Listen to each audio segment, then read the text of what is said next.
Hey, welcome to another edition of the Akashic Portal Weekly. We're looking at October 26th through November 1st. Wow, ending October, moving to November.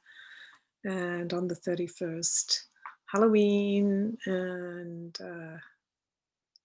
the veil's very thin, and we have a full moon in Taurus. Very earthy, earthquakey. This is destiny at work. So this is very powerful. This is a powerful week we're moving through, a powerful time. And then from this energy, we're moving into November, the last 2 months. So we're really being pushed through the corridor. This is very much a grounding time. But it's also about shifting our focus of how we see ourselves, how we see our lives. So it's really important to connect to that. So I pulled the cards, and let's see what they have to say from the Illuminating Journey cards created with the help of the Akashic Records. So first card is Soul Portal 24, and this card has been showing up quite a bit. It speaks to the energy of holding a vision, the figure here with the magic wand, holding the vision of what's possible, the lushness, the castle, all of these things, the spirituality, the recognition and connection with the earth, as well as if you look in the background, the clouds seem to be dragons, and bringing the other worlds into this world.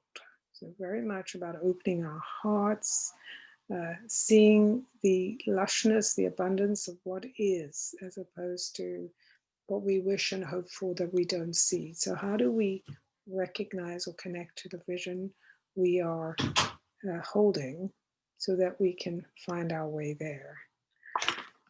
Card number 2 is the 4 Soul Portal. This is a very red energetic card, very much about the blood and the bones of life.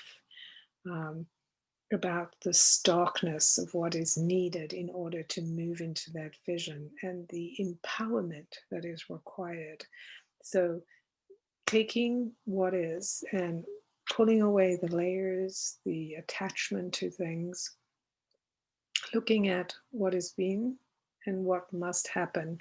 And here the figure is in this massive red dress with all these tiers of fabric, and receiving the plasma, the energy of lightning from this pyramid-shaped spaceship. So very much an awakening, a time of passion and awakening and drive, and that insistence to be who you are in spite of what it may look like on the outside. So we move from this magical energy of visioning with the orange and yellow and green into the red, into that earthy energy of what makes us safe, what makes us planted and grounded is this, the connection to the visceral part of who we are, the power that we have mislaid, put aside, forgotten about, that we must reclaim in order to bring the vision into being. And that's a 4 card. So 31st is a 4-day, 2020 is a 4-year. There's a lot of that discipline, devotion, needing to find the container to move forward, to create the new. And then the final card is the 31. So there's another 4 for the 31st, right? This day of that immense moon. So I think there's a double message there, really paying attention to the fact that we are being pushed into this place where we must come to terms with who we are on a much bigger level than we've given ourselves permission to, and see others in that light too. So there's a joyous reawakening and emerging of ourselves.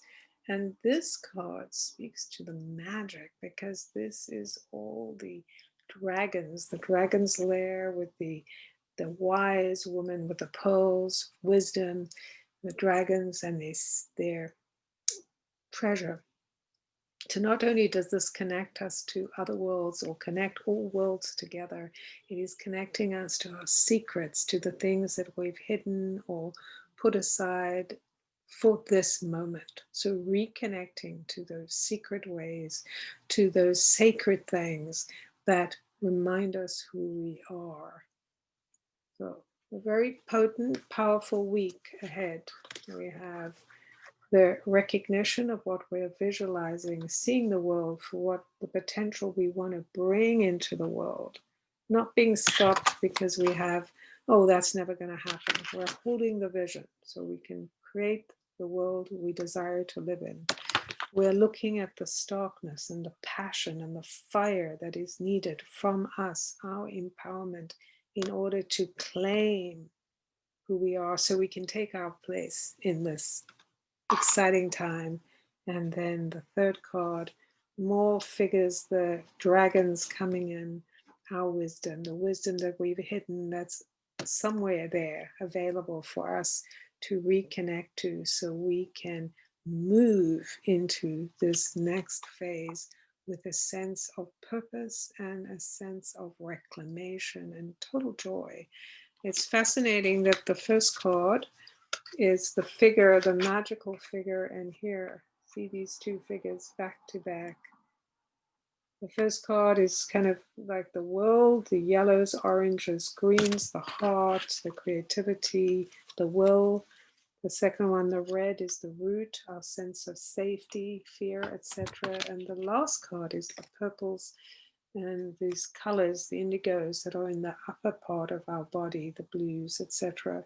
So bringing it all together, allowing us to find or allow or open to the magic, to what will bring us into alignment so that we can take this vision forward.